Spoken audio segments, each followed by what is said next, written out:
नमस्कार सर्वांचं पुन्हा एकदा स्वागत. आज आपण मराठी विषयाचे 30 प्रश्न बघणार आहोत पेपर 1 आणि 2 साठी. तर पहिला प्रश्न आहे, मराठी वर्णमालेत स्वतंत्र वर्ण कोणता मानला जातो?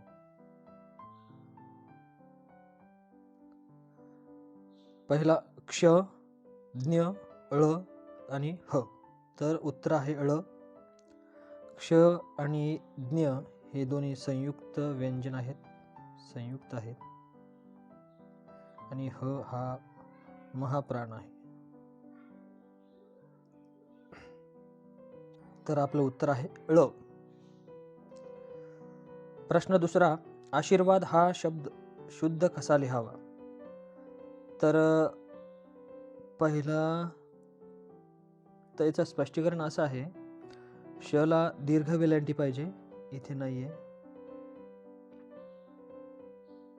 श ला दीर्घ नाहीये, इथे दीर्घ आहे, इथे पण दीर्घ आहे आणि इथे पण दीर्घ आहे. आशीर्वाद आणि व वर रफार पाहिजे आपल्याला. हे चुकलं, अ आहे, हे चुकलं, आणि उत्तर बरोबर आहे आपला पर्याय क्रमांक बी.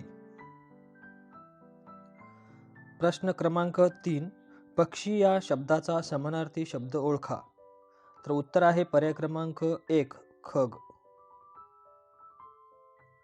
नग म्हणजे वस्तू, मृग म्हणजे हरिण आणि गज म्हणजे हत्ती. तर उत्तर आहे आपलं पर्याय क्रमांक 1. प्रश्न चौथा, चा, ची, चे, च्या हे कोणत्या विभक्तीचे प्रत्यय आहेत? तर चा, ची, चे, च्या हे षष्ठी विभक्तीचे प्रत्यय आहेत. चतुर्थीचे आहेत स, ला, ना, ते. सप्तमीचे आहेत त, ई, आ, आणि पंचमीचे आहेत ऊन आणि हून. तर आपलं उत्तर आहे षष्ठी, पर्याय क्रमांक सी. प्रश्न क्रमांक 5, मी अभ्यास केला या वाक्याचा काळ ओळखा. वर्तमान तर नाहीच आहे, भूतकाळ आहे, भविष्य नाहीये, रीती नाहीये. रीती म्हणजे मी अभ्यास करायचो, मी अभ्यास, असे म्हणजे थोडेसे वेगळ्या प्रकारचे असते हे. आपण काळ डिटेल्समध्ये बघणारच आहोत. तर या प्रश्नाचं उत्तर आहे पर्याय क्रमांक बी. प्रश्न 6, शुद्ध या शब्दाचा विरुद्धार्थी शब्द कोणता? सोपा आहे, पर्याय क्रमांक ए, अशुद्ध. घाण नाहीये, वाईट नाहीये, खराब पण नाहीये.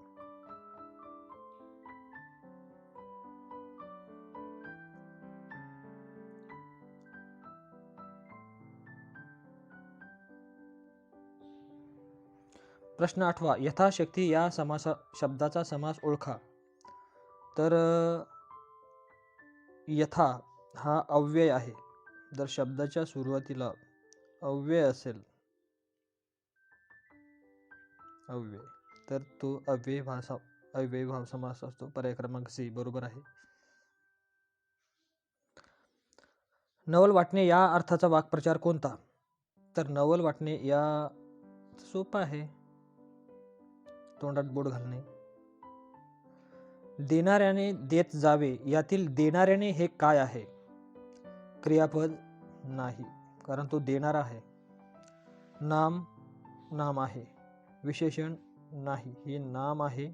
धातुसाधित नाम, 2 पर्याय आले. तर बघा, हे उत्तर आहे धातुसाधित नाम, कारण देणे हा धातू आहे आणि देणे या धातूपासून हे नाम तयार झालं देणाऱ्याने, म्हणून याला म्हणतात धातुसाधित नाम. जसं पिणे, खाणे हे धातुसाधित आहेत. मराठी भाषेत एकूण किती मुख्य काळ आहेत? तर वर्तमान काळ, भूतकाळ आणि भविष्य काळ असे 3 काळ आहेत मराठी भाषेमध्ये, आणि त्याची उपप्रकार पण आहेत. त्यातला रीती काळ हा विचारतात परीक्षेला, बहुतेक वेळा विचारलेला आहे. विद्वान या शब्दाचे श्रीलिंगी रूप काय? तर विद्वान या शब्दाचे श्रीलिंगी रूप आहे विदुषी. असे सोपे विरुद्धार्थी शब्द विचारतात. डोळा डोळा या शब्दाचा शब्दशः अर्थ नसणारा शब्द कोणता? चक्षु म्हणजे डोळे, लोचन म्हणजे सुद्धा डोळे आणि नेत्र म्हणजे सुद्धा डोळे, कर्ण म्हणजे कान. तर उत्तर आहे आपला पर्याय क्रमांक 4, कर्ण.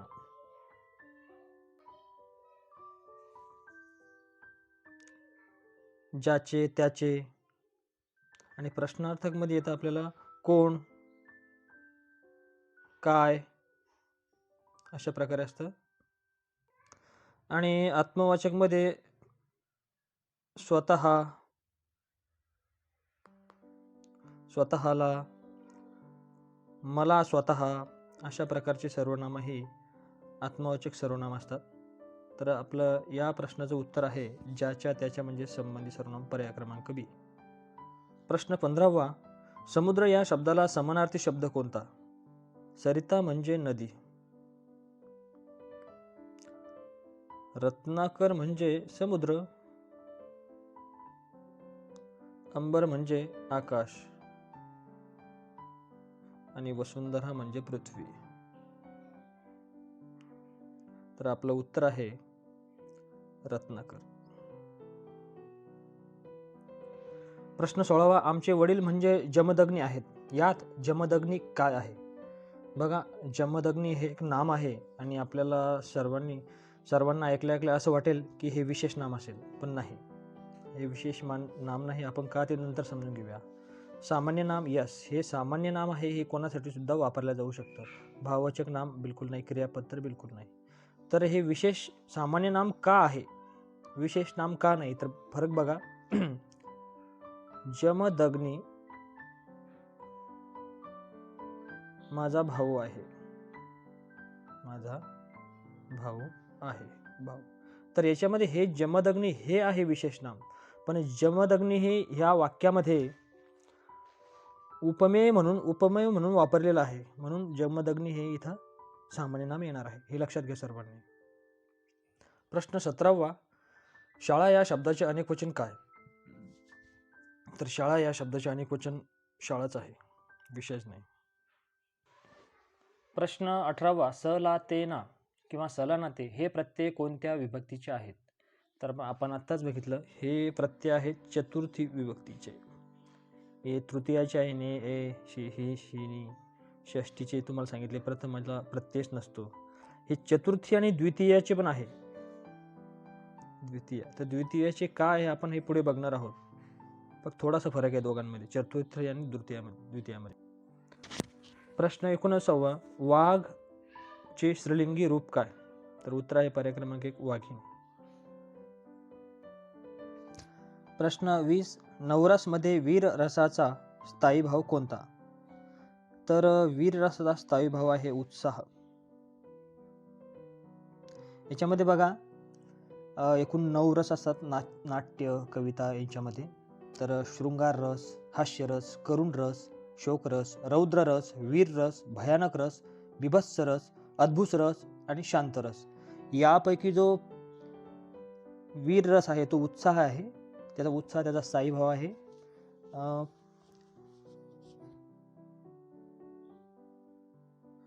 प्रेम. स्थायी भाव आहे शृंगार रसाचा, शृंगार रस.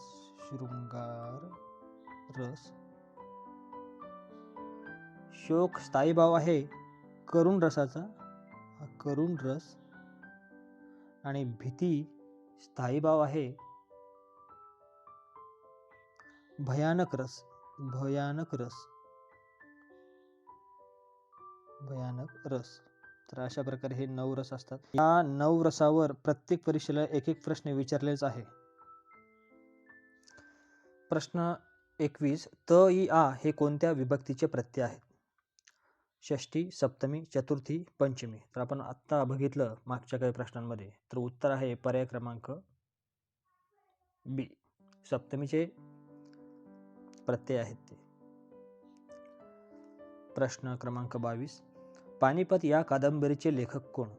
तर या कादंबरीचे लेखक आहेत विश्वास पाटील, पर्याय क्रमांक 1. असे प्रश्न असतातच, एक प्रश्न हमखास आहे. लहानपण देगा देवा मुंगी साखरेचा रवा. या ओळीतील अलंकार ओळखा. तर या ओळीतील अलंकार आहे दृष्टांत. म्हणजे मुंगीसाठी साखरच काय आहे? साखरच रवा आहे. तुलना केलेली नाही. साखरेला डायरेक्ट रवा म्हटलेला आहे. तर तेव्हा दृष्टांत हा अलंकार होतो. उप म्हणजे दोघांची तुलना केली असते. जसे